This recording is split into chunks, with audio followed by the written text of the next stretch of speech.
authored some of the fairness recommendations that kind of informed this process, right? Yes, so working with the Institute of Public Policy and Social Research, IPPSR, at Michigan State, I was the lead author of a report with 160 pages of comments and analysis and recommendations on all the proposed plans that the Commission had been considering through the fall, including the ones that they eventually adopted. This was joint work with a lot of research teams from several universities across the nation that they all contributed their work.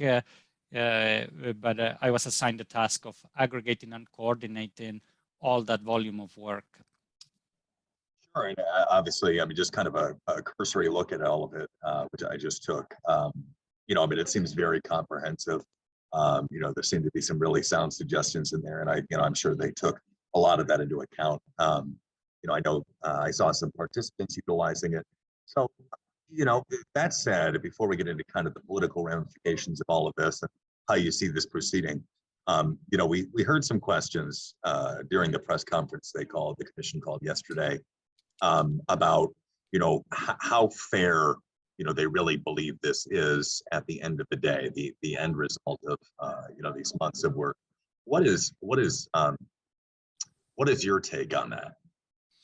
My take is mixed, depending on because which maps we're talking about, because the commission put out congressional maps and state legislative maps for the Michigan Senate and for the Michigan House, and they each have different properties.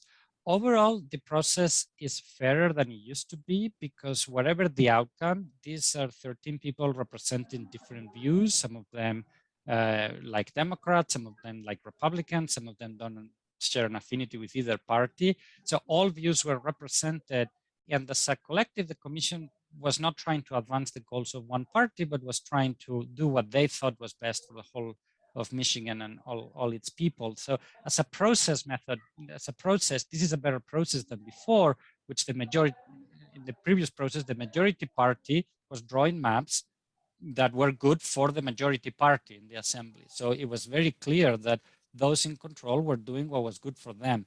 Now it's a group of 13 people that are trying to find what's fair.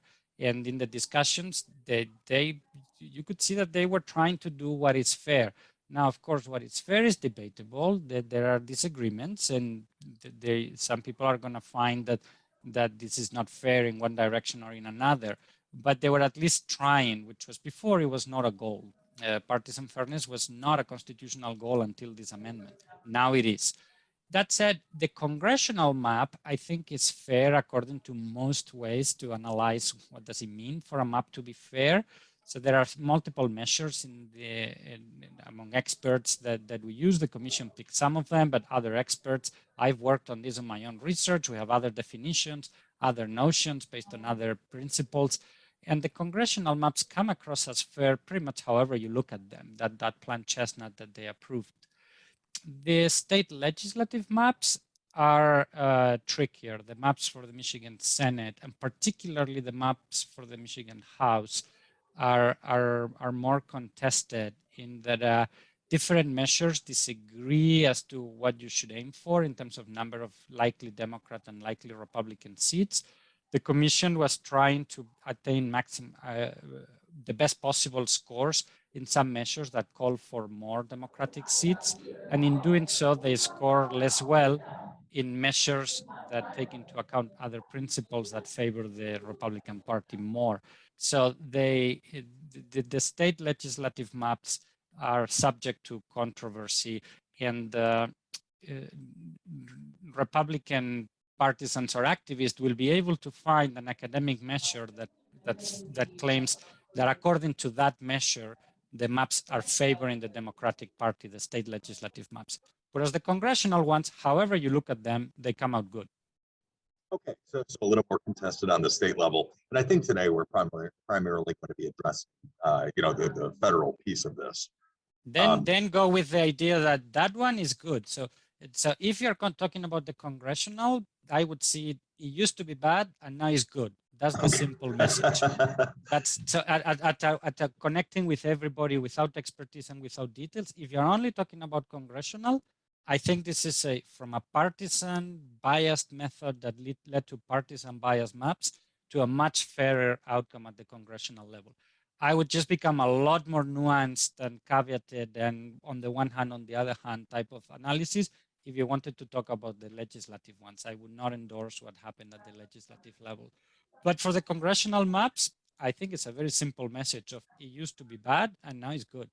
Sure. So as perfect, I guess, what I'm getting from this is, as perfect or imperfect as, all of it was and the end result was, it's sort of a framework that, they can move forward with that is better than the framework that predated it. Yes, clearly there were some growing pains and clearly the process was not perfect. You would like not to have Michigan Supreme Court sentences, rulings against you along the way. That was kind of a total fumble for no good reason and with no gain to anybody.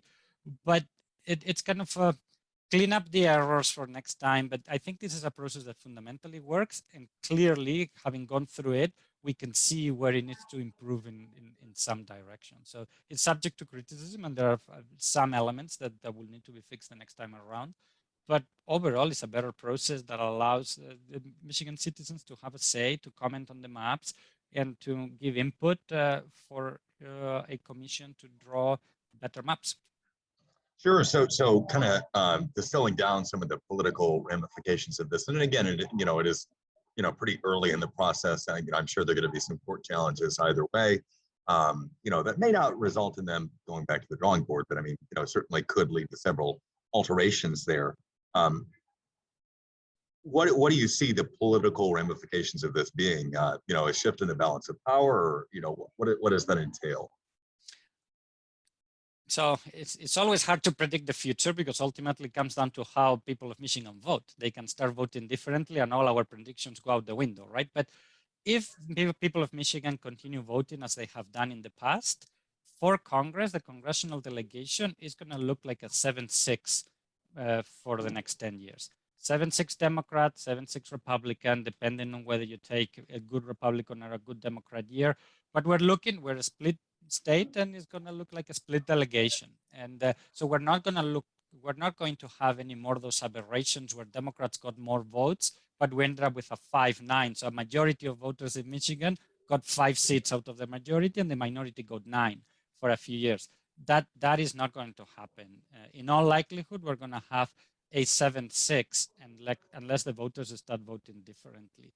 There are 5 districts on each side. They're pretty sure going to go to Democrats and to Republicans. Quite likely that a 6th district will also be Democrat and Republican. And the 7th one around the state capital in the greater Lansing area is a very, very tight district that is going to be contested by Slotkin and whoever comes in the Republican primary.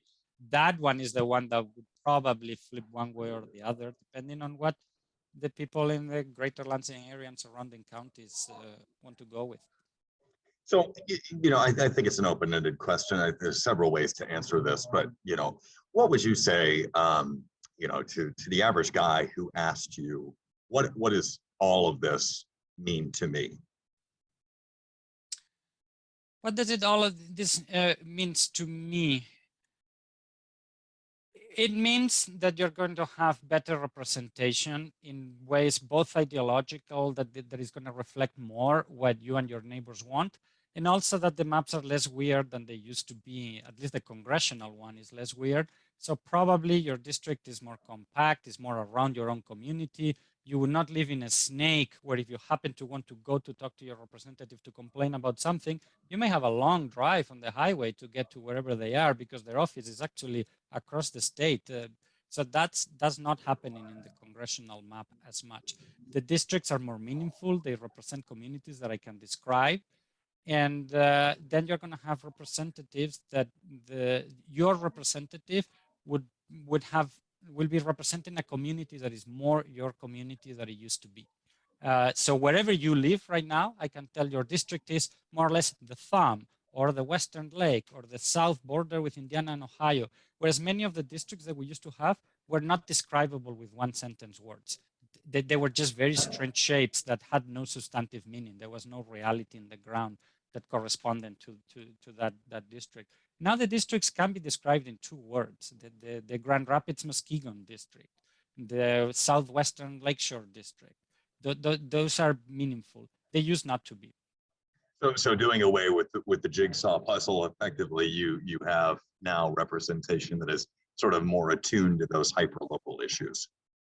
Yes, your representative would be representing your community. Again, at the congressional level, the state maps do have, again, some kaleidoscopic jigsaws that, well, the commission may want to explain why that. But the congressional one looks they represent more meaningful communities than we used to have before, and that's good regardless of your lean.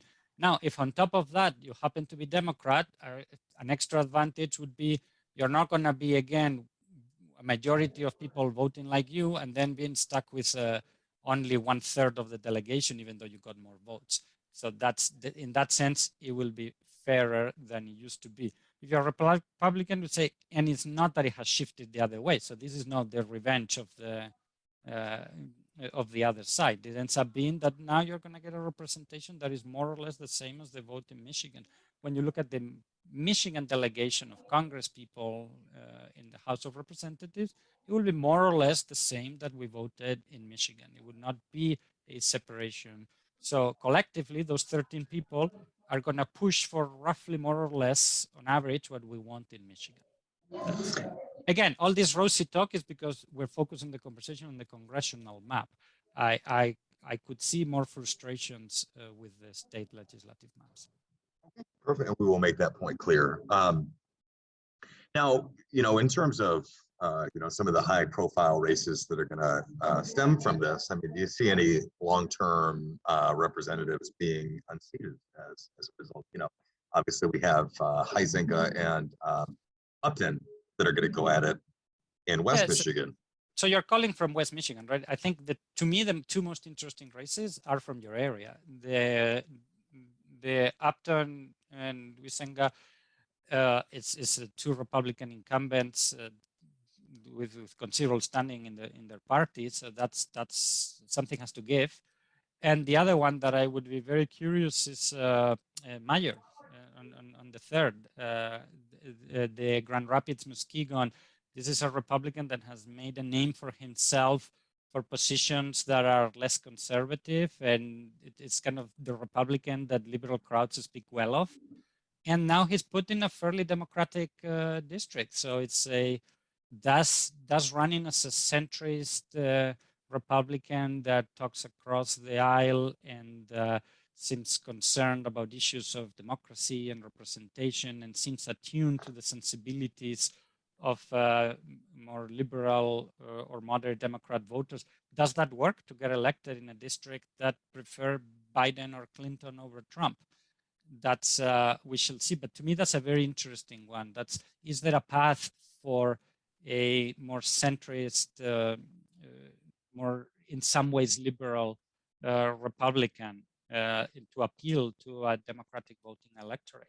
He would need to appeal to some Democratic voters to get reelected in his new district. Will he be able to? I am very curious as to that. As to what that path, because a lot of the energy on the Republican Party has been more on the right in the last few years. The people more intensely, at least the ones appearing in the news. But Peter Meyer has followed a different path, and now he has a Democratic district to win over. Can that work?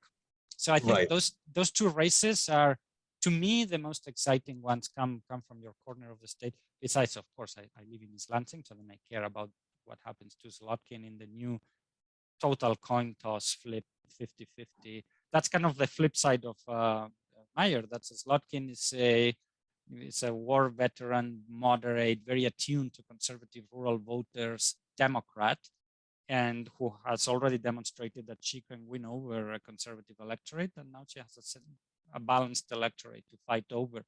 So they're kind of somewhat mirror images. They're not representative of their party's stereotypes. They're people who are in one party, but have a positive image among voters of the other party, and they need those voters to win over their districts.